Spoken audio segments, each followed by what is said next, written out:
Apakah terjemahan kata dukun untuk kata kahin ini sudah selaras dengan pendapat para ulama? Itu perlu dikaji ulang, Mas. Assalamualaikum warahmatullahi wabarakatuh. Waalaikumsalam warahmatullahi wabarakatuh. Terima kasih. Salam jumpa buat para pemirsa sekalian. Kali ini kami Aras Bilang Channel akan mengupas tentang kata dukun yang di beberapa tulisan termasuk dalam fatwa Majelis Ulama Indonesia, kata dukun disepadankan dengan kata kahin dalam kata Arab yang tertuang dalam beberapa hadis. Dan saat ini saya telah bersama Ustadz Samad Mukhrizun Syauqi. Sehat Ustadz ya? Alhamdulillah Mas Ali. Yang akan mengupas hal ini dari sisi pendapat para ulama yang termaktub dalam kitab-kitab, tentunya begitu, tidak hanya katanya. Dan hal ini bukan untuk merendahkan siapapun, tetapi lebih kepada mencoba mencari referensi sebagai pembanding dan bernilai edukasi akademik istilah sekarang ini. Iya Mas Ali. Ya baik Ustaz, saya langsung bacakan fatwa MUI tahun 2005 yang menjelaskan bahwa perdukunan itu disepadankan, kata dukun itu disepadankan dengan kata kahin, kemudian merujuk kepada beberapa hadis, dan di antara hadis yang dicantumkan adalah man atakahinan au arrafan fasaddaqahu bima yaqulu faqad kafara bima unzila ala Muhammadin sallallahu alaihi wasallam rawahu Ahmad.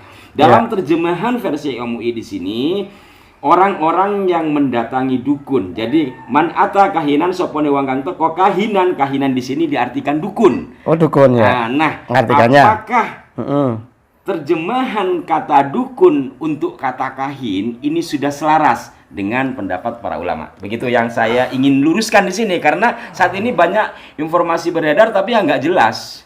Iya Mas Ali.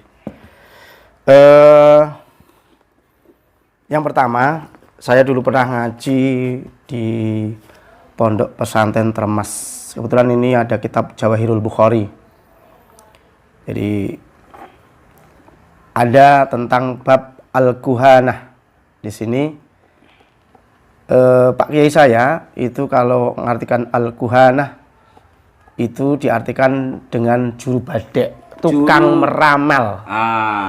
Ya, bahasa itu mungkin bahasa yang memungkinkan sangat tepat menurut saya. Iya. Dan sangat tepatnya karena apa? Mungkin melihat dari sisi-sisi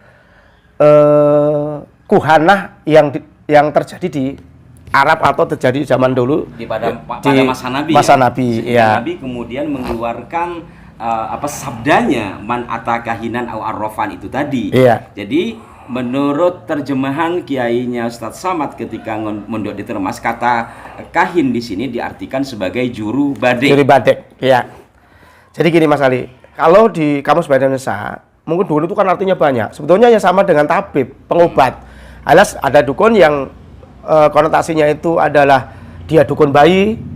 Ada dukun yang memang dia memakai obat ramuan, itu dukun juga. Iya.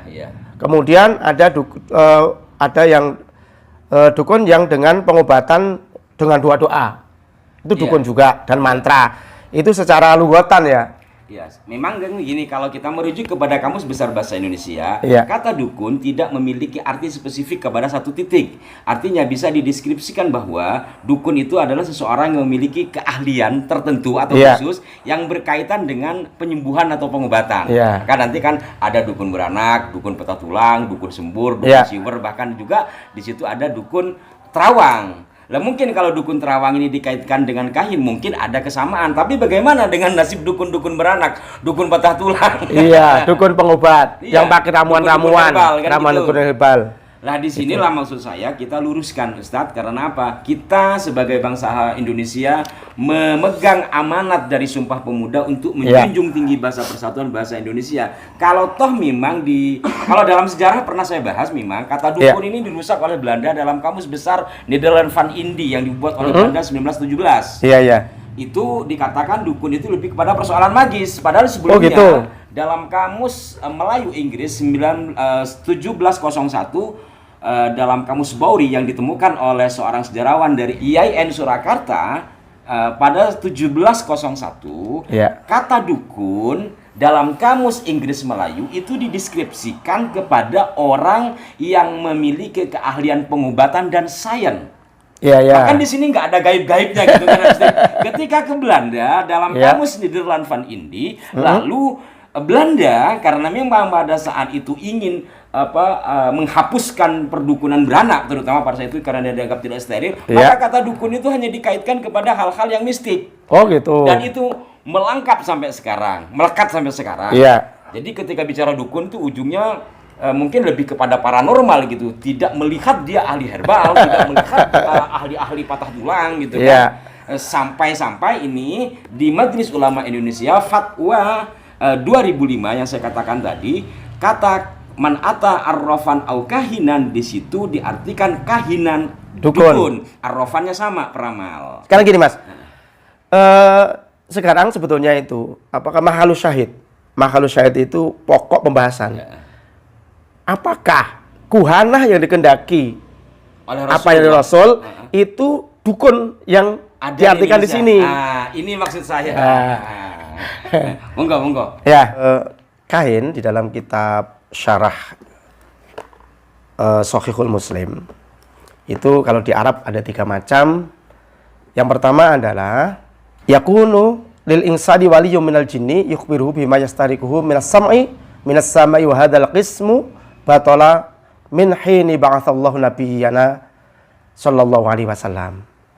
Yang pertama adalah seseorang yang memiliki teman karib dari jin, di mana jin tadi itu adalah memberi kabar, yang kabar tadi datangnya dari mencuri kabar dari langit. Itu yang pertama. Itu yang pertama ya. Saya ulangi bahwa kahin dalam hal ini adalah seseorang yang mendapatkan informasi dari jin, jin mencuri informasi dari malaikat tentang nasib seseorang. Itu disebut kahin. Intinya seperti itu kan? Ya, itu kahin. Untuk yang kedua, afani ayyukhbirahu bima yatra'u aw yakunu fi aqtaril ardi wa ma khafiya anhu mimma qaruba aw banguta wa hadza la yaqutu wujuduhu. Yang kedua adalah seseorang yang mengabarkan sesuatu yang akan terjadi sama aw yakunu ya, atau sesuatu yang akan bergejolak yang ada di penjajahan bumi ini. Dan sesuatu yang tidak nampak atau khafiyah itu yang samar Mas Ali. Yang samar, yang tidak nampak, baik sesuatu yang tidak nampak tadi ada di dekat maupun jauh. Jadi ibarat orang, oh saya tahu tuh tadi di situ ada ada jin yang lewat misalkan, atau sesuatu yang oh itu tadi barang kamu dicuri oleh si A. Itu kan termasuk sesuatu yang gaib Mas, atau sesuatu yang tidak nampak, khafiyah, yang samar. Untuk yang ketiga ada munajimun. Munajimun itu adalah merasa mengetahui sesuatu dengan melihat atau dengan pedoman bintang.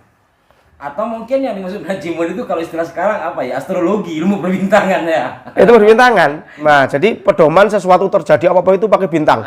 Oh, kalau bintang gini nanti dosono akan ada peristiwa. Atau kamu kalau pergi nanti pas bertepatan dengan bintang apa, supaya apa?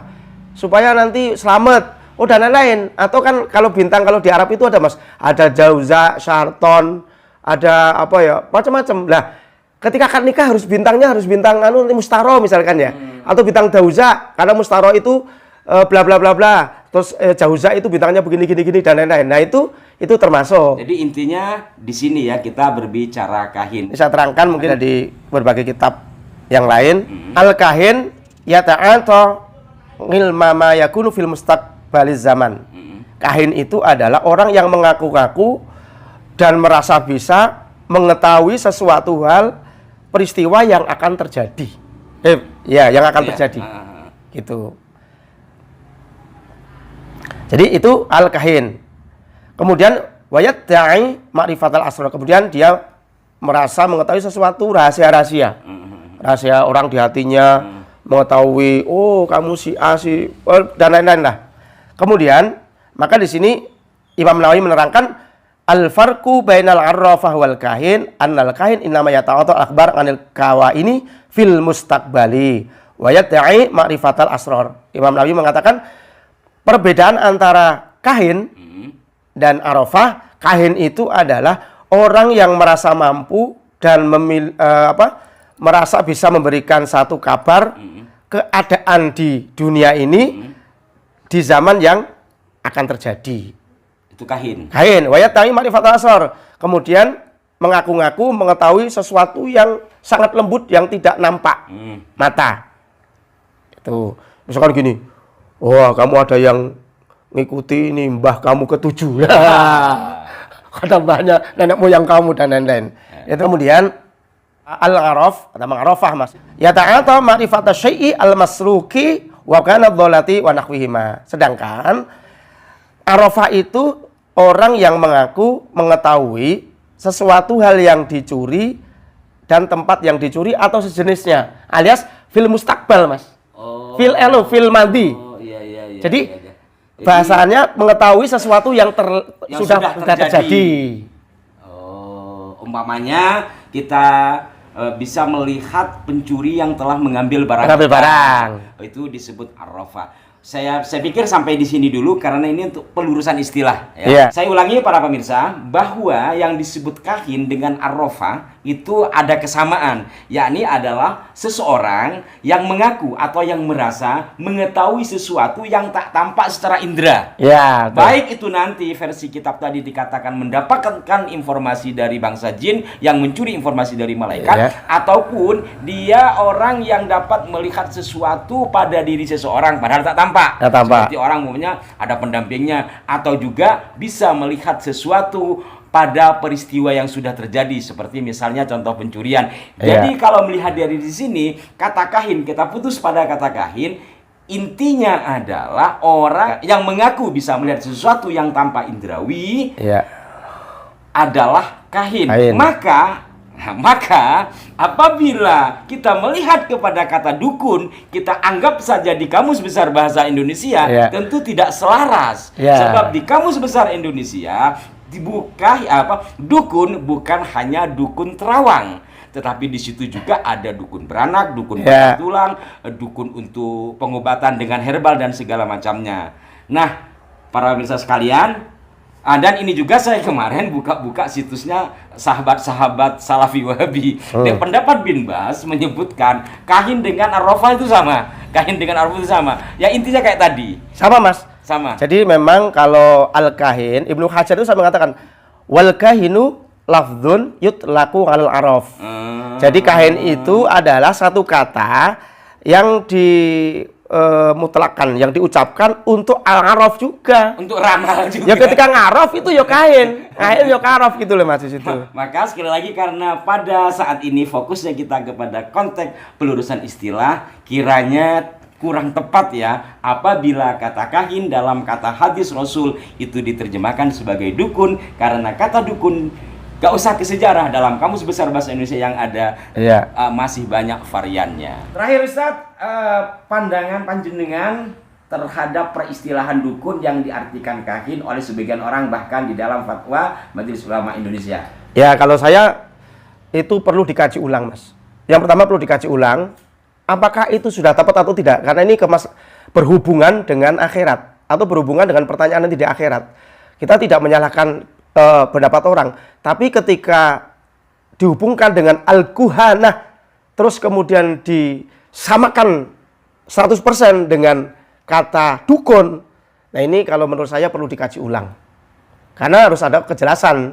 Jangan sampai dukun-dukun bayi ini dia sekarang dukumi sesat, disamakan dengan kahin. Dukun sekarang pengobat yang pakai herbal dihukumi sesat, karena bahasa Indonesia kan jelas itu.